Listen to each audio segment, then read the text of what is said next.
Thank you again for watching Sunday Brunch with Lubna. हमारा number है 855-886-6387 extension 4 and of course you can call in and ask your questions.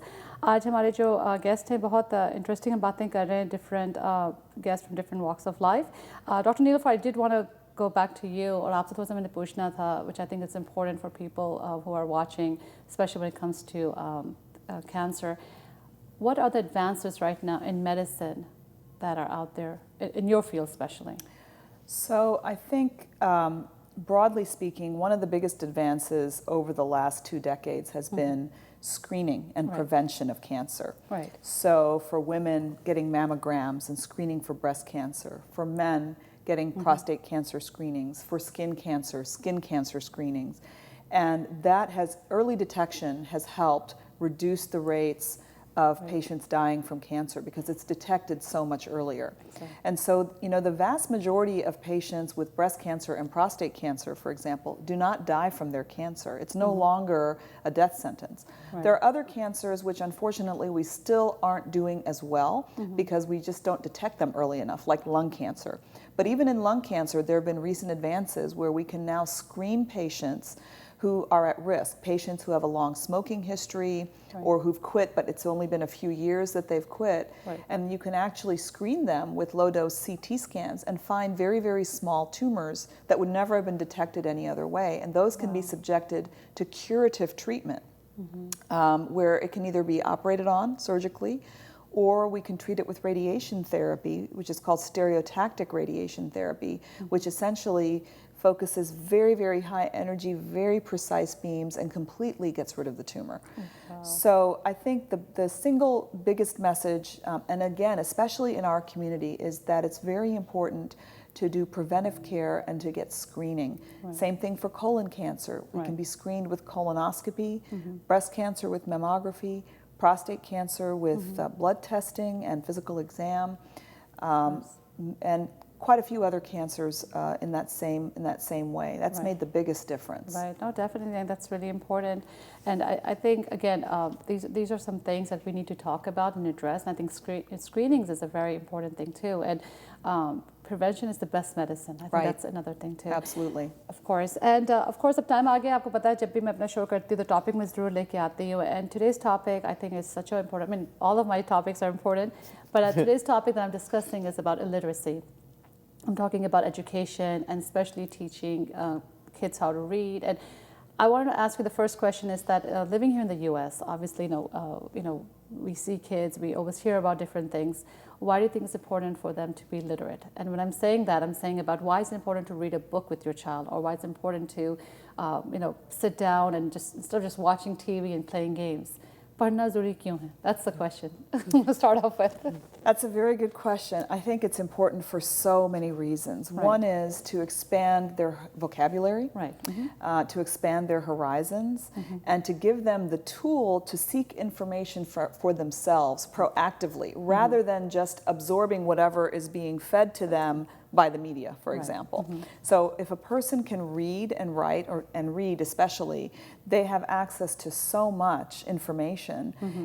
And I think it's important that they learn to read and be critical thinkers so that they can ask the right questions and not just swallow everything that's being fed to them. And that's important. Right, and knowledge is power, isn't it? What is the potential of a child that's gone to school and learned how to read? What is the potential of a girl who's gone to school to learn how to read? I think that Malala Yousafzai for our community is one of the best examples of that. Is someone who stands up against extremism, is a champion of women's rights, human rights, freedom, democracy, and we're very proud of what she's able to do. We'd like to support that work. Definitely, and I think that's important. And I guess we are fortunate enough that we have that access, but I know a lot of places they don't. And I'm going to go talk about Pakistan, and I'm sure there's a lot of places that have this problem. But illiteracy, and I know you guys are a part of a very wonderful NGO. I mean, there's a lot of, and of course there are a lot of NGOs out there, but I want to talk about your foundation that you guys are in. Tell us about that. Yeah. Who wants to? So we're both chapter members of the Houston chapter of Developments in Literacy, which is a United States-based nonprofit organization which raises funds and then runs schools in Pakistan and also trains teachers and develops the curriculum to be taught to raise literacy levels in Pakistan.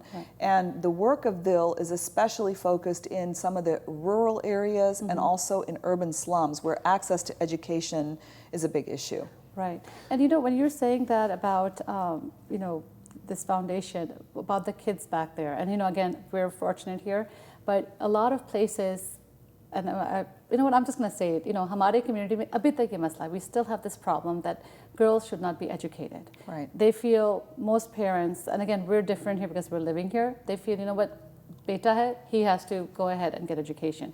If it's a girl, she doesn't need to study. You know what? She'll get married. She'll take care of the kitchen. She'll take care of the kids. So why do you think it's important to especially teach the girls?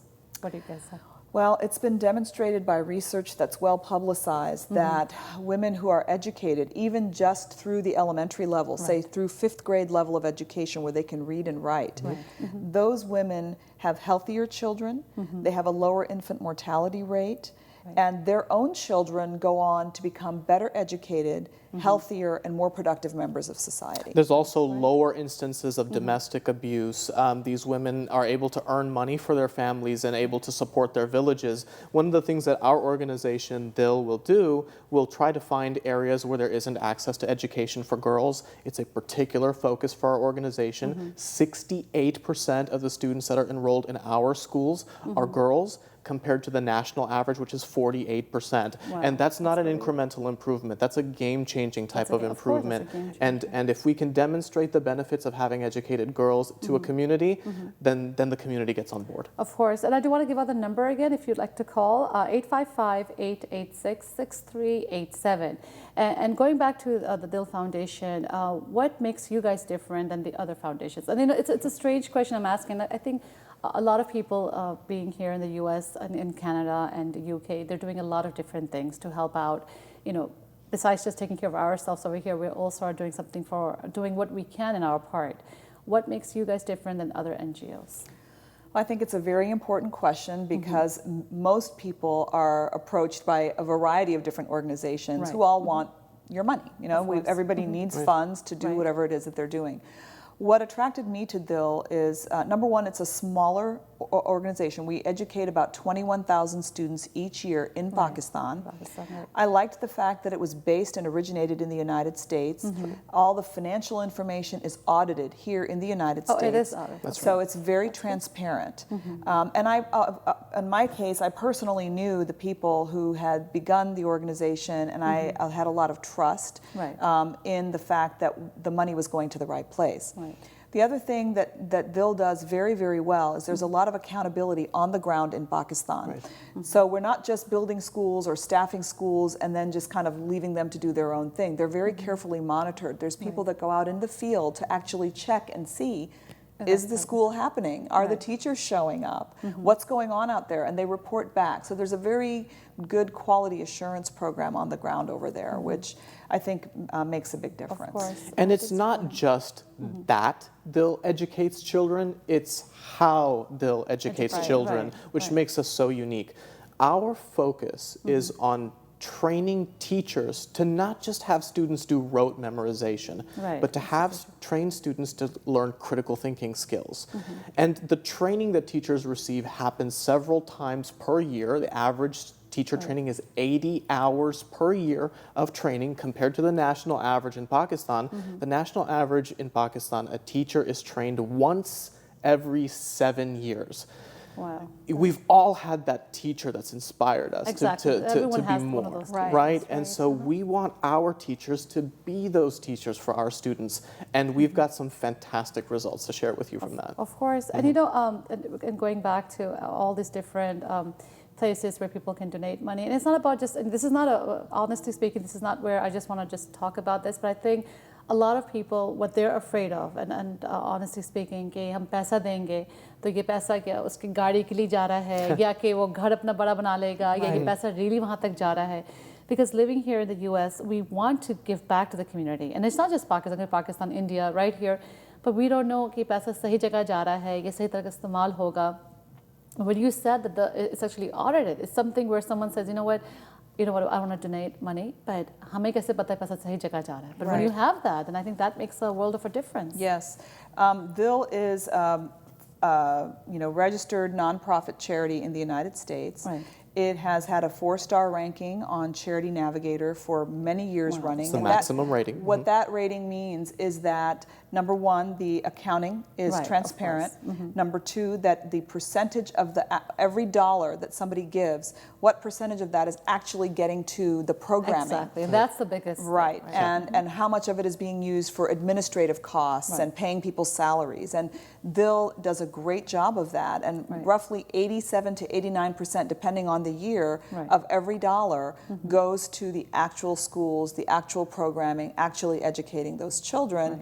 And only a very small percentage of it is going to overhead costs, fundraising costs, staffing costs. And a lot of people also wonder what happens when the money goes to Pakistan. Okay, so how's that happening? The director in Pakistan used to work for the United Nations Children's Fund, UNICEF. So her career was getting financial resources and distributing them to the places in the world where there's the most need. So it gives me as a donor a lot of confidence that if we have the right people that are trustworthy doing this work in Pakistan, then there's a lot of confidence that it'll be done right. Of course, being done right. And the other thing is a lot of people, they don't have the finances. I think just giving it a more of like exactly what we're doing right now, spreading the word. I think that also makes a world of a difference. It doesn't matter if it's right here in Houston or people watching in New York or California, but it's kind of spreading the word. That's another way people can help. Right.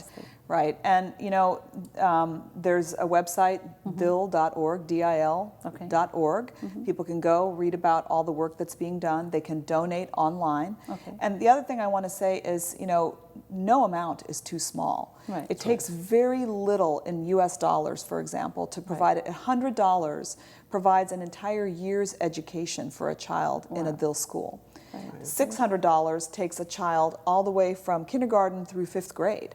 So, even $10 a month can make a huge difference in the life of a child over there. Yeah, here in the U.S., you can't get a textbook for $100, right? Over there, every aspect of their education is covered. Access to computer labs, access to libraries, highly trained teacher, someone who's going to be able to make a major difference for them. It's a tremendous value. Of course. And we're talking about education, and of course, so you can call in. Our number will be screen pe hai. Agar aap call karke kuch sawal karna cha rahe hain, definitely you can do that.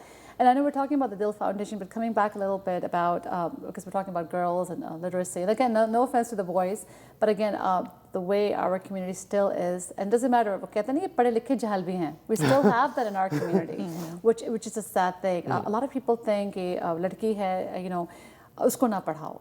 That whole concept, and like we discussed, we need to change that. Hame ye change leke aana padega. And I hope through this show, people who are thinking, if they have a choice between teaching their son and teaching their daughter, we need to kind of take a stand and make this something where we can incorporate it into our lives. What do you guys think? And just by this little thing, I know my topic, it's not going to change the whole world out there. Right. But if you think about these things, it makes a difference to that one person who's watching. Right. Well, I think, again, that one thing DIL has done very well is they've gone into in the rural areas, by the way, our girls' enrollment, in some of the schools, it's 80% girls because they're in these rural areas where families often they're willing to let the son travel overnight or travel somewhere far away to go to school, but not the daughter. And so in some of these areas, 80% of the students are girls, and DIL has really sought community buy-in and gone in, and once the community there has seen how much of a difference it's making to their daughters, they have really come on board and supported. And some of our students have gone home and taught their own parents who might be illiterate. Where kids go and teach their parents, and they don't know a single word of English, but then the daughter or the son is sitting and saying, this is the way you say. I think that just talking about it's giving me goosebumps. Yeah, it's also important to note we have a lot of community leaders in Pakistan who are men, who are very supportive of what we're doing. We would not be able to operate in these communities without the support of the community, right? So one of the communities that we operate in, it is the community leader is male. He gave his own land for us to be able to develop the school. Wow, that is and wonderful. he wanted the girls especially to be able to go to school there. And although not everybody in the community wants girls to go to school, he's very confident that it would make a major difference. And in those schools now are girls who dream of something great, girls who want to be make a doctors, difference. girls who want to go to college. Just to be able to provide that opportunity is amazing. We're so happy to be able to do it. Of course, Right. and that's, when you're doing a good thing and you start meeting people who are going to help you go towards that, I think it's a wonderful feeling. That's right. That's You know, right. it just- I do want to say, like, as a man, you find women who are educated to be preferable to women who are not educated. I mean, I wouldn't be where I am in life if not for being raised by an educated mother, and I wouldn't have as great of a life experience if I didn't have educated women in the family. It is in the interest of men to have educated women in our families and in our societies. I hope your mom is watching. I really hope she's watching right now, and she Thank must you. be like, thank you. But I Yeah. think it's important, and I think that mentality that you have, and I know there's still a percentage of people who don't think like that. And I think we as a community need to change that. And I hope through this show people think about, and it's not just about being a part of the Dil Foundation. I think any foundation you do, and anything you be a part of, make sure that this is the right place. So if you see people who you see on my show, you know that this person, if Lubna had her on the show, then this person must be good. But I think that also makes a difference. Anyway, I have to take a break. Oh, I forgot to take a break once again. We're having such a good time. It's not my fault. Anyway, don't go anywhere. We'll be right back after some short messages.